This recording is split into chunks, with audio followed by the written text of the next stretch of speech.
Welcome to the SIWIKE podcast, the only podcast that shares the stuff you didn't know you needed to know about jobs, careers, and life. The SIWIKE podcast, the stuff I wish I knew earlier. Hi, everyone, and welcome to the SIWIKE Stuff I Wish I Knew Earlier, the podcast. We're here with one of our guest hosts, Ian Xiao, and we're friends from a past life at one of the big four consulting firms. And I'd love if you gave us a little bit of an intro. I know you're in kind of the consulting space, you're in kind of AI, and we'll kind of track you when you were a kid up until right now. So if you don't mind sharing a little bit about what you're doing now, and then we'll get into the backstory later on. Yeah, for sure, Loki. Thanks for having me. My name is Ian Xiao. I'm a manager at one of the big consulting firms, spending a lot of my daytime helping clients to use AI better and be more responsible in the space. And I was a immigrant from China, spent about 15 years in Canada. Love to talk about my journey throughout. Sounds good. So why don't we start off with Ian as a kid? So what was Ian like growing up? I don't know if you have any early fond memories or happy memories that you've gone through. And then I'd love to hear some of the influences that helped you along the way to kind of get you to where you are now. So we'll kind of walk through that. So what was Ian like growing up? Yeah, for sure. I would say like I'm pretty happy like throughout like my childhood, which is I'm super fortunate and grateful for, given how hard my parents work. Like I think growing up in China, like people face one of the issue that people face is usually around stress around school, right? And I would say like that's like definitely one of the most like memorable like moments when I grew up. But like in addition to that, like I think like I was born in a time where things are going pretty well, right? Mm-hmm. Like we have a lot of like time to play, a lot of enough like resources to buy stuff that we wanted, right? Compared to like let's say our parents' generation, right? Because sure. They're coming out from like maybe like the post-war area where like people are still trying to figure out what's going on, right? So like I'm definitely very lucky to have a pretty good childhood, right? That's amazing. So growing up in China, you mentioned kind of that stress around school. Can you describe some of that? Because I know there are things like the Gaokao exam where like that's a huge source of stress. But for those that aren't familiar with that, can you kind of tell us a little bit about that environment? For sure. The Gaokao, I think of it as like one exam, like it's the standardized entry exam to university, right? And a lot of people say that like this exam determines your life. Right. So if you do good, you're set.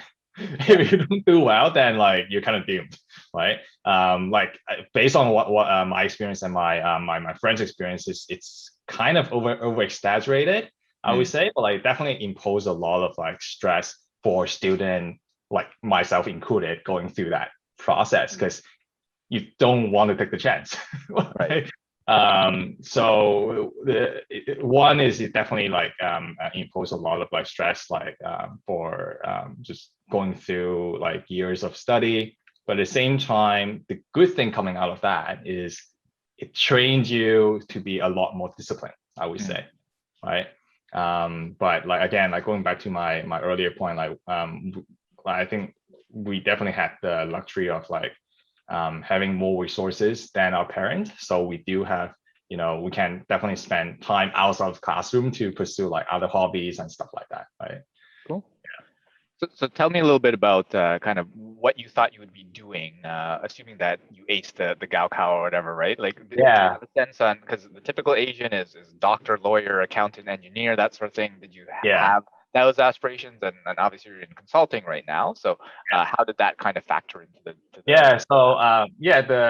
the typical Asian, I would say, career path definitely was on the table, like doctor, engineers, lawyers, accountants. They were definitely one of those, one of the considerations.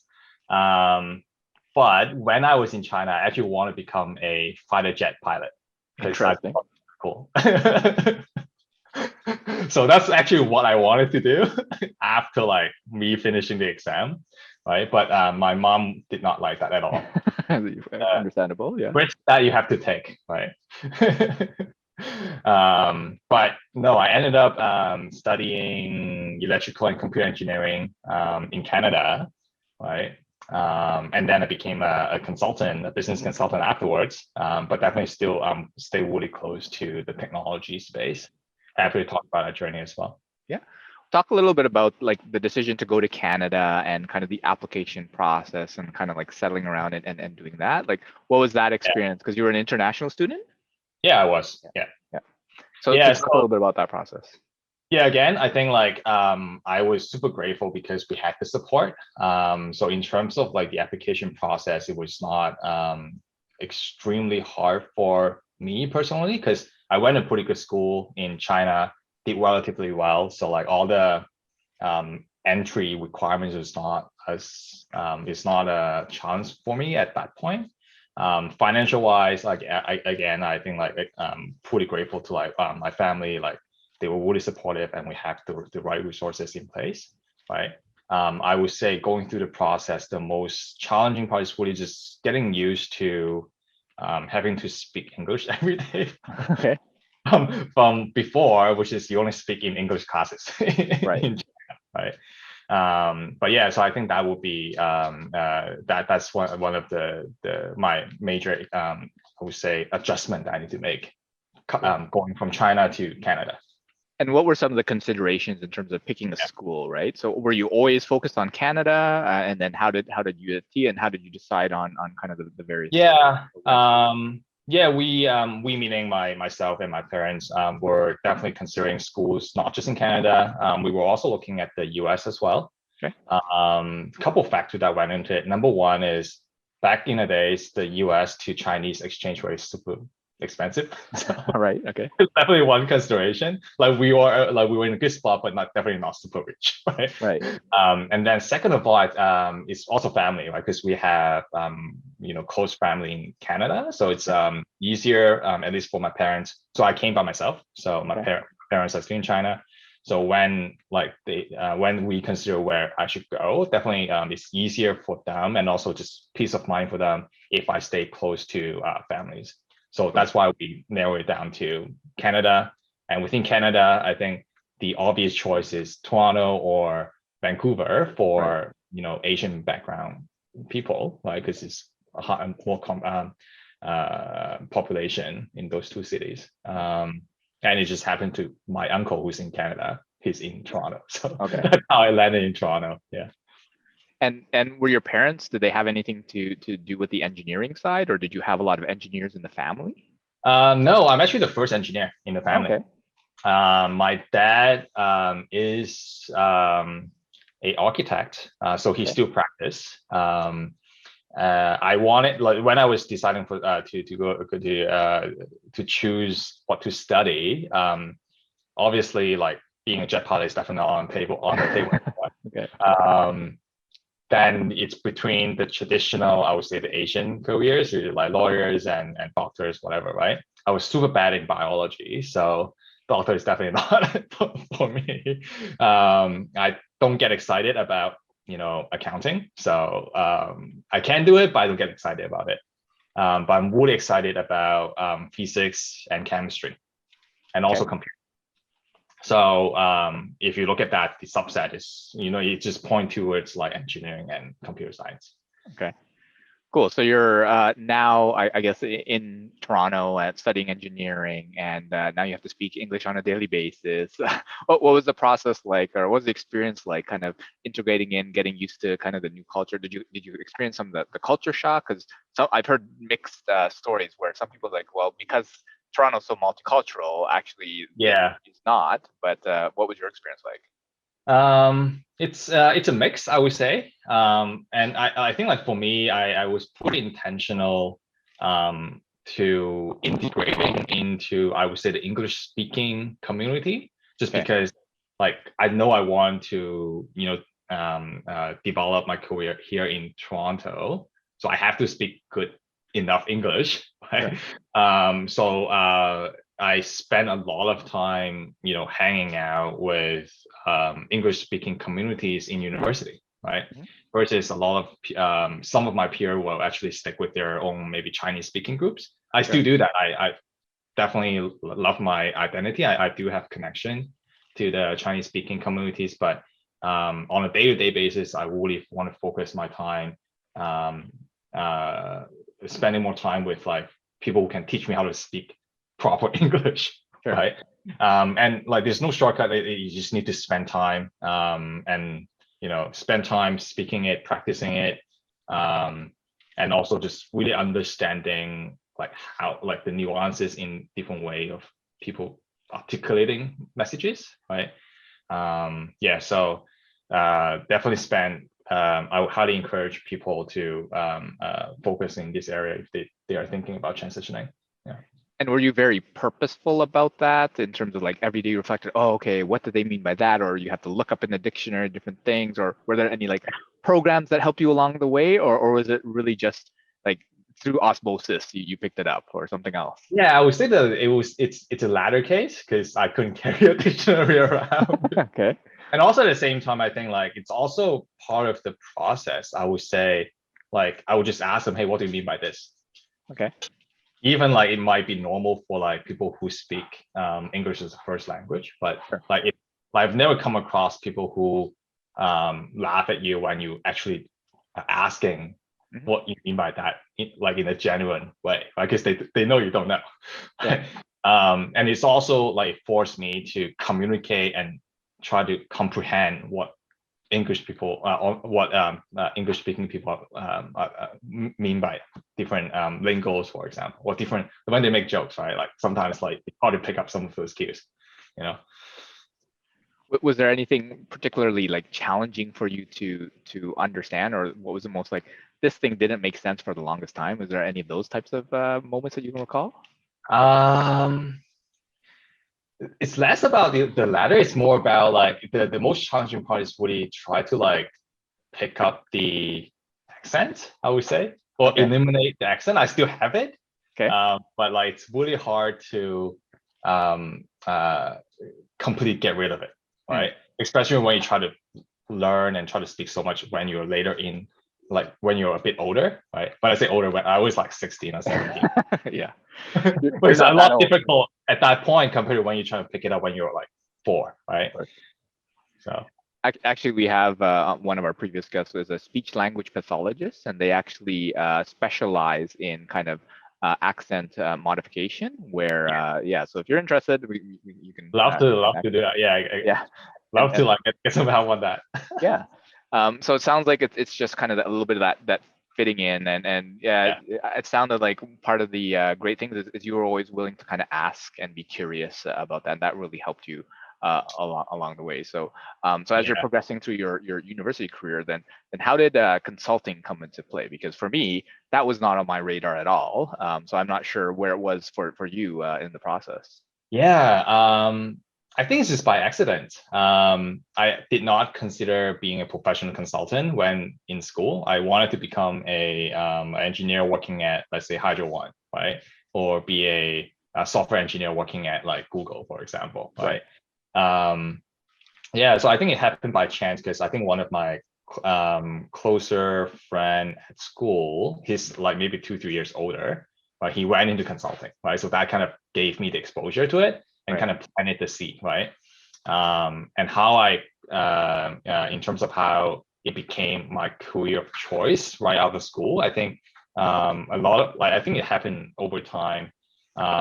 Even when I know about the career path, I did not jump into it, right? Because I didn't know what it is and what the day-to-day looks like. But obviously, like after talking to my friend, like I get a sense of what the day-to-day looks like, what kind of problem they work on, etc. So that kind of piqued my interest. And then on the other end, I was still pursuing kind of the engineering route. So I actually did multiple internships throughout my school at different places with the that has very different nature of work. So I started as a researcher, right? Because I thought I want to become like maybe a researcher, like super deep technical in a research field, right? I started doing research, did not like it, so move away from that. And then I moved into software development. Did some of that. I still like it, right? But I think I like it more as a hobby than I want to spend like 10 hours a day doing it.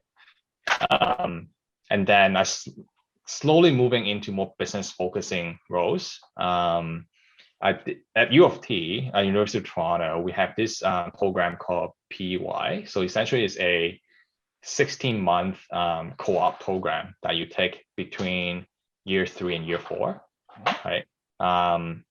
So when I got to my third year, I had the opportunity to work as a product manager, right? So it was also a deliberate choice because I've tried something else that for sure I didn't like, or I know I don't want to spend my full-time job with, right? So I tried something slightly different, like the business side of things, including like the way they think, the way they talk, the problem that they solve on a day-to-day basis. And I think that's like slowly moving me towards kind of like the business side of things. And then eventually, when I'm about time to graduate, I think consulting come up again because all the consulting firms come to campus to recruit, right? So after talking to like different people from different firms, right, I know like that's like my number one choice in terms of career path right after school. Cool. So tell us a little bit about those kind of research and the dev experiences. Were those like internships? Were those like part-time jobs? Were there like, how did you get those experiences? Is that part of school or something solely outside? Yeah, so the research one job I did was in the summer after my second year. Okay. So I talked to a professor that taught a course I really like, right? And I just asked, hey, are you hiring someone to help with research in the summer? And one thing led to another, and said, hey, like, why don't you spend like 4 months with us in the lab and see if you like it, right? Okay.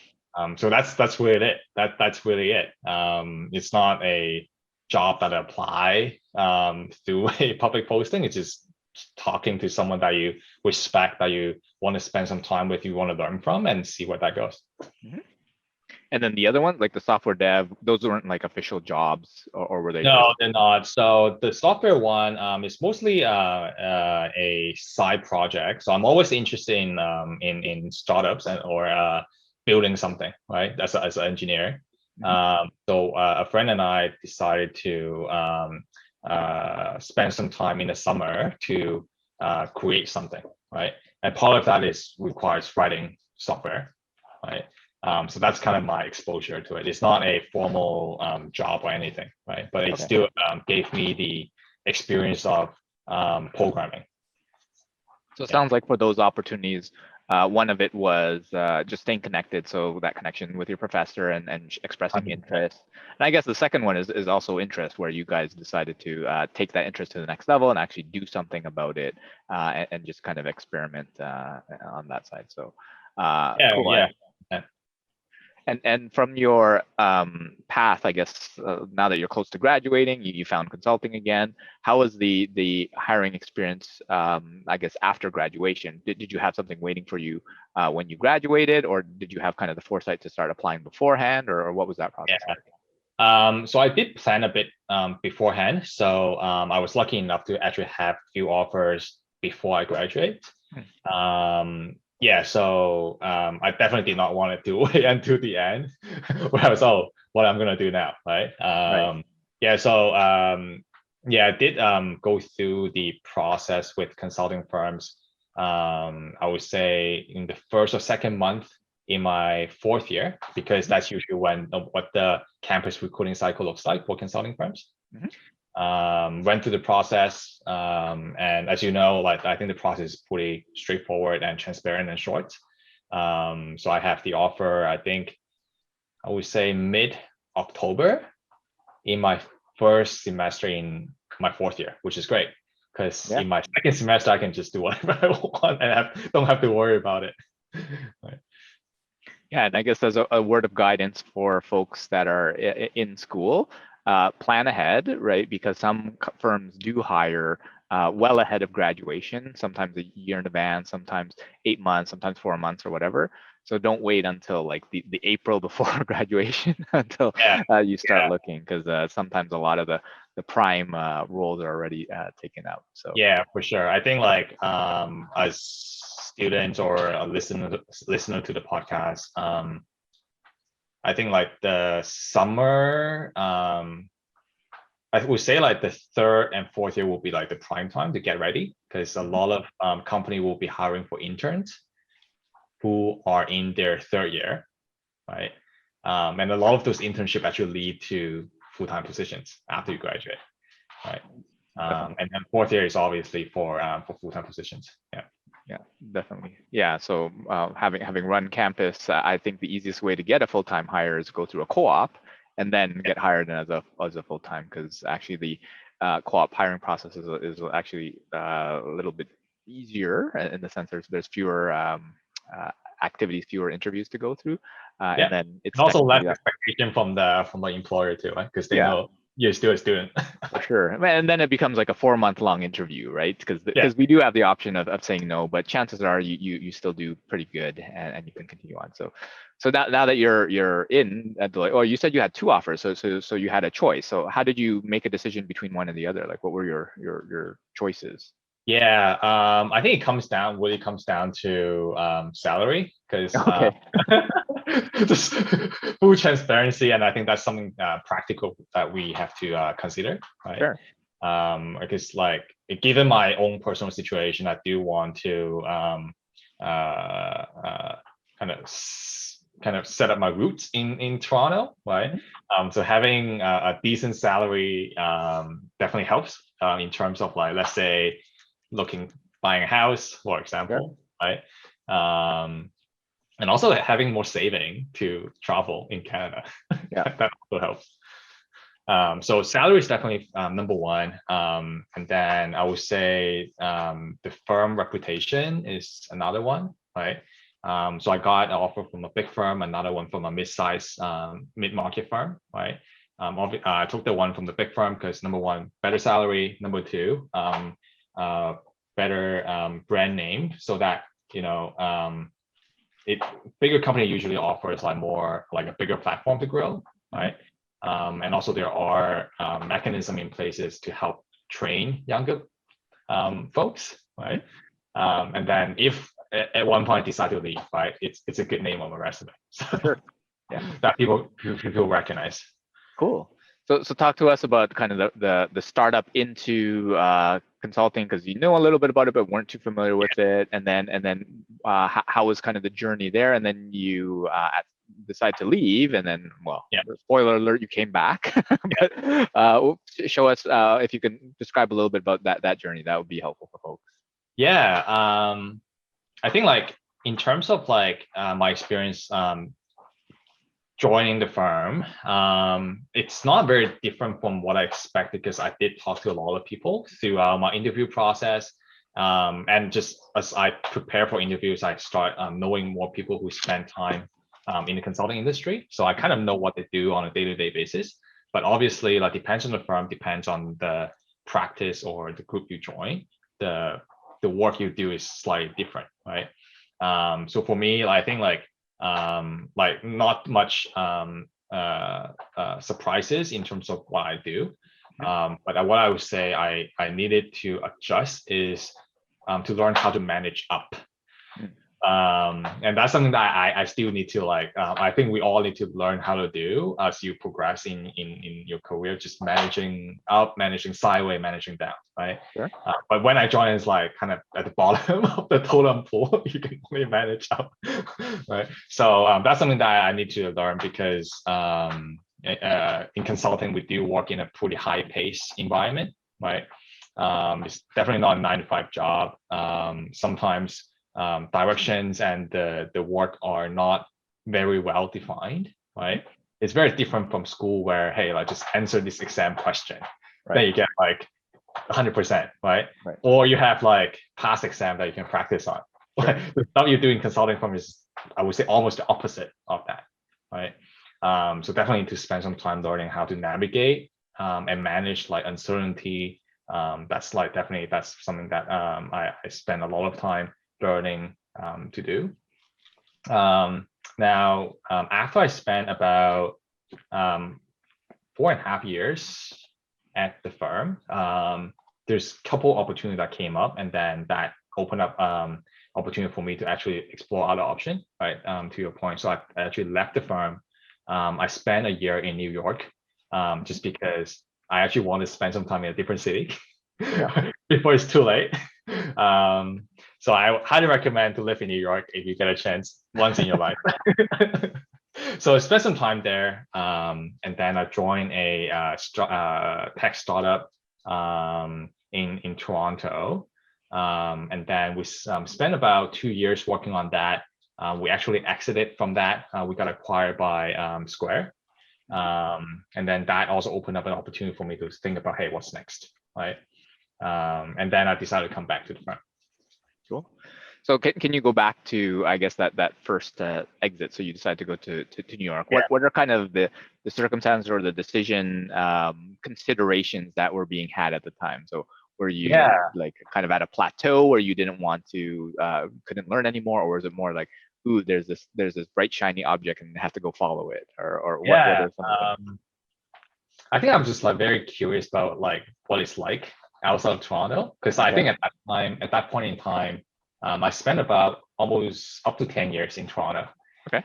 And again, I'm like super fortunate and in a good position to have things set up in Toronto. Mm-hmm. And then at that time, I'm also engaged Okay. with my longtime girlfriend back then, right? So we were like, hey, like, you know what, like, it's like we really want to explore what's out there before we like 100% settle down, right? And like we've visited New York before and say, hey, like this is a place that we want to, you know, explore and experience, right? So decided to go there. I actually did my master at NYU when I was in New York. 100% cover in terms of scholarship, so it's pretty low cost for me in that situation. And on top of that, what I really wanted to get out, in addition to live in New York, is also meet people that I did not get a chance to meet. Right? Okay. People from like different, you know, walks of life, I would say, right? People from the finance industry, because New York, you know, Wall Street, right? Yeah. Make some really good connection with my time there. Still stay in touch with them. Yeah, so I think it's just like having more story in life, you know. Cool. And that's that. It's really about that. Yeah. I think like now I think back, I think it's something that I would definitely do again. Right. And I would highly encourage people to, if situation allow, definitely explore and try different things. Cool. And do you have one story that you can share during that time?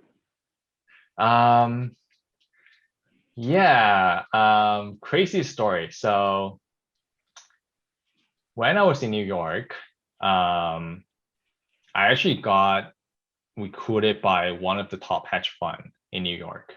Okay. And the way I got that interview is by randomly talking to someone at Washington Square, because that's where the school is. Okay. So I always hear about how hard it is to break into, let's say, Wall Street, right? Or like getting interviews lined up. But sometimes a lot of these opportunities come up naturally when you are curious about other people, when you're putting yourself out there, right? And you're in a position to actually nurture those opportunities. Like sometimes they lead to like very interesting experience. Cool. Yeah, I often recommend folks that are in the networking space to be interested instead of interesting, because too many people want to like fluff up themselves and be good, but just sometimes asking questions. So can you go into a few more details about that story, or no? Or is it telling too much? No, I think it's I think it's just being very curious about like, you know, other people's work, right? And be genuinely curious. Like you can't fake it, right? Like people see it when you try to fake it. Fair enough. And like if you start to establish that that connection, I think like people are fully open to supporting you in whatever way they can. Right. Cool. Yeah. And was the intent always to go back to Toronto, or were you supposed to kind of stay in New York or go elsewhere? What was the plan from there, or was it not defined yet? No, I think at that time I was pretty open to options. We like Toronto. We have the network. We have like stuff in Toronto. And like when we spend time in the States, I think that make us appreciate Toronto even more. Just because I think it's pretty personal to me because I think back in 2017 or 18, that's when a lot of stuff is happening in the US, right? Okay. Like politically and it's just like the vibe you get when you live in the city, it's very different than the lifestyle you get in Toronto, right? And like, I think like it's really just a personal choice. I would say like Toronto definitely fits more in terms of like diversity, the way people talk, the way people think about things, right? And it's also at that time Toronto was the place for anything AI related. So when I was in New York, I actually feel like I'm missing out. that was a pretty strong feeling, right? Like everything interesting is coming out from University of Toronto. It's coming out from a Toronto community, right? So hey, like if I want to spend time in the AI space, I think Toronto is actually the good place to be. And we have all the resources we have in Toronto that we built up in the last couple of years before we moved to New York, right? So what was your transition into AI? So that obviously started with your start in consulting through the data, the analytics space, and then grew into an interest in that. And did it continue on with the masters, or what was that journey like? Yeah, it's I would say it's always been there. So when I was in school, so I went to University of Toronto. I did electrical and computer engineering, and obviously that's kind of like the central hub for AI research in Toronto. But it was not as hot back then, right? So I took like machine learning courses, but didn't know like it was such a in-demand skill set. So I always have that foundation. But as I get into like working at a consulting firm, like big data was like the most popular topic back in the day. Like, well, I think it still is. But as we go through like the big data transformation, it would open up. It really set up the foundation for more advanced analytics, which later became data science, right? But fundamentally, it's the same thing, right? So it's always been around in my life. I just didn't know like how I need to connect the dots and leverage my experience. When I spent some time in New York, I actually study very specifically on data science, because I really want to understand what are some of the deep technical applications beyond things that I was exposed to in consulting firms, right? So I definitely decided to continue to invest my career and time in that space. After New York, there are a lot of startups that focus on AI, and there are a few really good ones in Toronto, and that's where I end up with, just given my interest and opportunity. Cool. So can you walk us through kind of getting to those? So you mentioned you joined a startup, and then another AI firm, and then so spoiler, you went back to Deloitte. What was kind of that transition like? And is it back to like just random connections in like a square in Toronto that got you a job, or were there other things at play? No, so like the job at the startup, it's actually through a friend from University of Toronto from a few years ago. So again, like I think in terms of how to get a job, staying connected with your network is definitely important, because like people grow and they move to do different things, and you never know when your path will cross again, right? So like getting the startup job is just through another mutual connection, did not go through any formal application or interview process. And when I joined a startup, I focused a lot on product management, as well as I would say like very similar to what I did in consulting. So very client facing, like bringing our IP or intellectual property or tools into customers, right? I also spend a lot of time doing internal facing product development as well, right? Working with the engineering team and being part of the engineering team myself. So now, after spending 2 years at the startup, just because how the business went, we got picked up by Square because they wanted to open an office in Toronto, and the easiest way for everyone is just to acquire a company, right? So throughout the conversation, just how like Square want to position the startup team, does not really align well with what I want to like keep doing, right? Because throughout this whole experience, I still really enjoy the client-facing side of things, like bringing good technology, good IP into applications, right? So post-acquisition, that's not what we are going to do. So that opened up the opportunity for me to think about, hey, like, is this something I want to keep doing or not, right? So now transitioning back to Deloitte, it's also through a connection that I stay in touch with. Again, did not go through any formal application. So a lot of the conversations happen naturally. I say, hey, like, we are investing in the AI space as the firm, right? So for people who don't know, Deloitte has the practice called Omnia AI. So that's where we focus our energy and services in bringing the latest and greatest AI technology into our clients.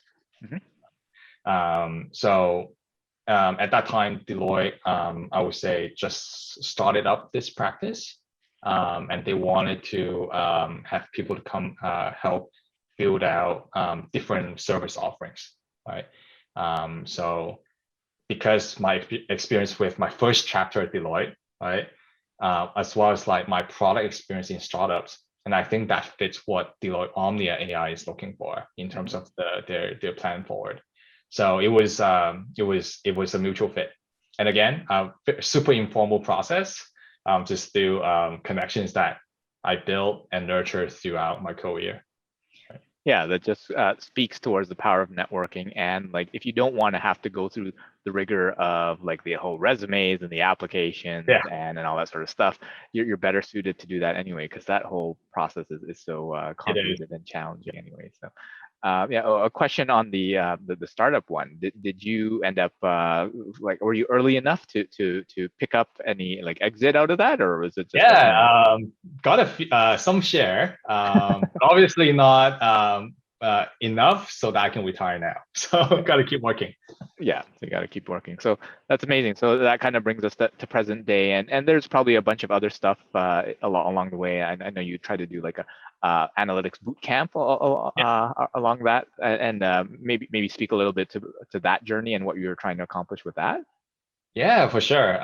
So I started a bootcamp called Business Analytics Bootcamp, BAB for short. You can look it up on Google.